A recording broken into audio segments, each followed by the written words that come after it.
नमस्कार, Indian citizen TV में आप सभी दर्शकों का स्वागत है। मैं सचिन दुबे।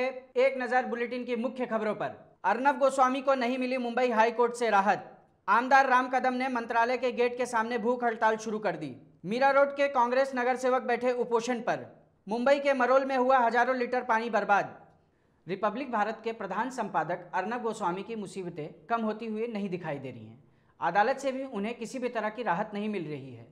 विशेषाधिकार हनन मामले में भी अब उन पर कार्रवाई हो सकती है।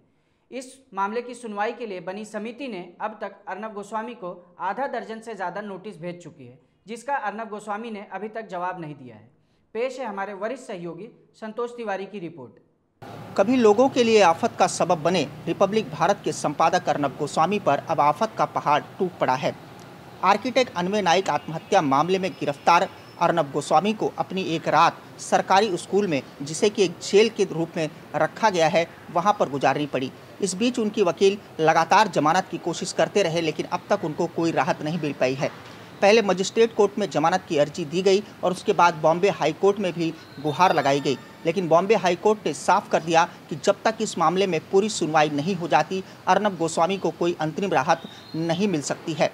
महत्वपूर्ण बात यह है कि अब इस मामले में गुरुवार को सुनवाई होगी, जहां सभी पक्षों से बात की जाएगी और जाहिर तौर पर पुलिस जो है वो पुलिस रिमांड की मांग करेगी, क्योंकि जुडिशियल कस्टडी में उनको भेजा गया था और इसलिए उनसे जो है वो पूछताछ नहीं हो पाई है जो पुलिस करना चाह रही थी। और इसलिए हो सकता है कि बॉम्बे हाई कोर्ट में ये गुहार लगाई जाए कि अर्नब गोस्वामी को पुलिस रिमांड में भेजा जाए, ताकि अन्वय नाइक आत्महत्या मामले में उनसे पूछताछ की जा सके। इस बीच एक और मुसीबत अर्नब गोस्वामी के लिए खड़ी हो गई है। विशेषाधिकार हनन समिति, जो कि विधानसभा में होती है, उसने अर्नब गोस्वामी को पहले भी कई बार नोटिस भेजा था, लेकिन अर्नब गोस्वामी ने 7 बार नोटिस भेजे जाने के बावजूद ना तो उसका कोई जवाब दिया और ना ही अपना जवाब देने के लिए समिति के सामने पेश हुए। और ये काफ़ी गंभीर मामला बनता जा रहा है, क्योंकि विशेषाधिकार हनन समिति के पास नहीं जाना, उनको जवाब नहीं देना, एक तरीके से विधानसभा अध्यक्ष के अधिकारों का हनन करना होता है। और इसलिए इस मामले में शिवसेना के विधायक प्रताप सरनाइक, जिन्होंने ये अर्जी दाखिल की थी, विधानसभा अध्यक्ष से मांग की है कि इन पर सख्त से सख्त कार्रवाई की जाए और मामला दर्ज किया जाए, क्योंकि सीधे सीधे ये विधानसभा अध्यक्ष के जो अधिकार हैं उनका हनन करता है और उनको चुनौती देता है। ये तमाम चीज़ें जो है निकल कर सामने आ रही है। वहीं एक और FIR उन पर दर्ज हो चुकी है, जिसमें उनके परिवार के लोग भी नामजद किए गए हैं और उस पर भी पुलिस आने वाले दिनों में कार्रवाई कर सकती है। कुल मिलाकर अर्नब गोस्वामी की जो मुश्किलें हैं वो लगातार बढ़ती जा रही हैं। 14 दिन की जुडिशियल कस्टडी में उनको भेजा गया है और अगर पुलिस रिमांड मिलती है तो उनसे फिर से पूछताछ की जा सकती है। TRP घोटाले मामले में पहले ही उनका चैनल जो है वो मुसीबतों में फंसा हुआ है और अब इस नए मामले के दाखिल होने के बाद उनकी मुश्किलें जाहिर तौर पर और बढ़ गई हैं। इंडियन सिटीजन टीवी के लिए मुंबई से संतोष तिवारी की रिपोर्ट। आत्महत्या के लिए उकसाने, सरकारी काम में बांधा डालने, धमकी देने जैसे कई आरोपों के मामले में पुलिस द्वारा गिरफ्तार रिपब्लिक भारत के प्रधान संपादक अर्नब गोस्वामी के पक्ष में भारतीय जनता पार्टी के आमदार राम कदम ने मंत्रालय के गेट के सामने भूख हड़ताल शुरू कर दी। राम कदम के अनुसार सरकार को पत्रकारों की स्वतंत्र आवाज़ को दबाने तथा पत्रकारों का उत्पीड़न बंद करना चाहिए। राम कदम के भूख हड़ताल शुरू करने के कुछ देर बाद ही पुलिस टीम वहां पहुंची और राम कदम को उनके समर्थकों के साथ हिरासत में लेकर नरीमन पॉइंट पुलिस स्टेशन लेके गई। पुलिस स्टेशन में जाने के बाद भी राम कदम ने अपना भूख हड़ताल जारी रखने का दावा किया है। अर्नब गोस्वामी की गिरफ्तारी का बीजेपी शुरू से ही विरोध करते आई है। पार्टी का आरोप है कि सरकार गलत ढंग से अर्नब गोस्वामी को फंसाने की कोशिश कर रही है तथा रिपब्लिक टीवी की आवाज़ को दबाने के लिए यह काम कर रही है। आपको ज्ञात हो कि 2 दिन पहले पुलिस 1-2 साल पुराने आत्महत्या के मामले में अर्नब गोस्वामी की गिरफ्तारी के बाद बीजेपी ने पुलिस की कार्रवाई पर सवालिया निशान लगाया है। इस पूरे मामले को संदेह की नज़र से इसलिए भी देखा जा रहा है क्योंकि पुलिस ने किसी भी तरह का सबूत न मिलने की बात कहकर क्लोजर रिपोर्ट लगा चुकी है। राम कदम के इस आंदोलन के बाद शिवसेना और बीजेपी के बीच जंग के आसार नजर आ रहे हैं। मीरा रोड के शीतल नगर में नाले के काम को गैर जरूरी बताते हुए तथा उसके निर्माण कार्य में गड़बड़ी तथा भ्रष्टाचार का आरोप लगाते हुए कांग्रेस के नगर सेवक ने भूख हड़ताल शुरू कर दी। जहां प्रशासन ने इस काम को जरूरी बताया, वहीं भारतीय जनता पार्टी के नेता भी प्रशासन के साथ खड़े दिखाई दे रहे हैं। कांग्रेसी नगर सेवक के अनशन को 30 घंटे बीत चुके हैं, लेकिन अभी तक प्रशासन ने उनके अनशन को खत्म करने में किसी भी तरह की दिलचस्पी नहीं दिखाई है।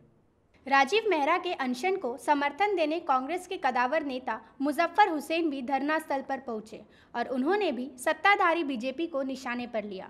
पिछले महानगर पालिका चुनावों में इस इलाके में कांग्रेस ने बीजेपी को करारी शिकस्त दी थी। तभी से यहां पर इन दोनों दलों के बीच राजनीतिक अदावत भी देखने को मिली है। अब इसका असर जनहित के मुद्दों पर भी दिखाई पड़ने लगा है। शीतल नगर का यह नाला इसका जीता जागता सबूत है। नियम से अब तक इस नाले का काम हो जाना चाहिए था, लेकिन यह अभी भी अधूरा है। प्रशासन ने जो नेग्लिजेंस दिखाया है वाटर लॉगिंग के लिए और उसके ऊपर कुछ सुनवाई नहीं करना और बेइंतहा जहाँ नहीं चाहिए वहाँ पे गटर, एग्जिस्टिंग गटर तोड़ के फिर गटर बनाना और उससे कोई चीज़ सॉल्व नहीं होना। एक कमिश्नर आके बोल के जाते हैं कि यहाँ गटर जब बनाओ जब पूरा आपके पास पैसा हो। दूसरे की भी वही राय थी। उसके बाद में अपने आप वो काम चालू हो जाता है, एक पार्ट में होता है, फिर दूसरा पार्ट में मैं कुछ काम देता हूँ तो उसको बाईपास करके वापस एक 1.25 करोड़ का वो गटर पास कर देते हैं और हर चीज़ अपनी जिद पे।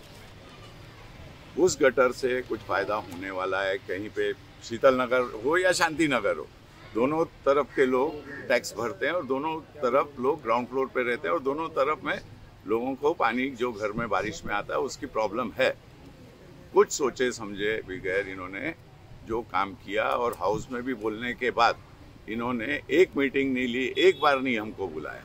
शीतल नगर के इस नाले को लेकर पिछले 3 साल से महाभारत शुरू है, लेकिन नतीजा कुछ नहीं निकला और अब मजबूरी में कांग्रेस के नगर सेवक राजीव मेहरा को भूख हड़ताल पर बैठना पड़ा।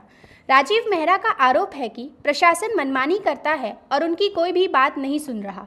दरअसल शीतल नगर हर साल जलभराव का शिकार होता है, जिसके कारण लोगों को भारी परेशानी का सामना करना पड़ता है। मेहरा के अनुसार मनपा इस समय जो काम कर रही है उससे इस इलाके को जलभराव से कोई फायदा नहीं होगा।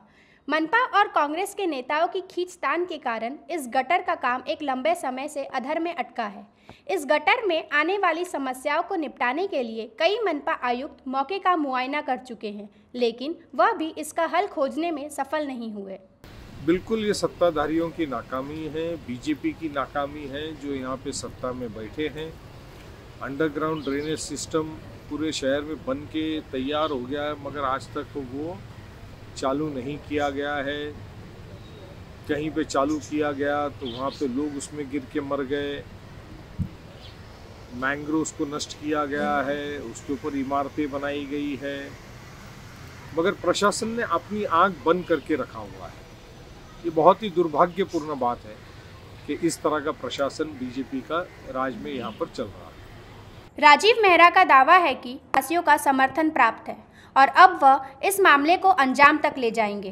राजीव मेहरा के आंदोलन का अंजाम क्या होगा यह तो वक्त ही बताएगा, लेकिन अगर यह काम राजनीति के भेंट चढ़ा तो अगले साल यहाँ के लोगों को भारी जल भराव का सामना करना पड़ सकता है।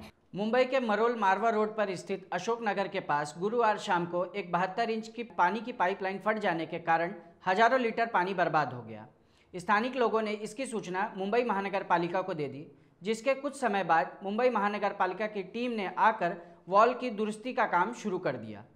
गुरुवार शाम 7:30 बजे करीब मुंबई के साकीनाका इलाके में पानी सप्लाई करने वाली पाइप फट गई। वहां पर रोड रिपेयरिंग का काम चल रहा था, जिसके चलते पाइपलाइन फटी और तकरीबन 20 फुट ऊंची पानी की बौछार होने लगी। 72 इंच इस पाइपलाइन के फटने से लाखों लीटर पानी बर्बाद हो गया और बीएमसी स्टाफ ने काफ़ी मशक्कत के बाद इस लीकेज पर काबू पाया, जिसके चलते साकी विहार, चांदीवली, माड़ा, मिलिंद नगर जैसे इलाकों में पानी की कटौती भी करनी पड़ी और कई जगहों पर पानी जल आपूर्ति बाधित भी रही। यहाँ पर मारवा रोड में हारमोनी बिल्डिंग के सामने बीएमसी का 72 इंचेस का लाइन है, वो जहाँ पर एयर निकालते हैं वहाँ पर वो लाइन टूट गई है और अभी इसका काम भी हाथ में लिया है और बहुत जल्दी इसको दुरुस्त किया जाएगा।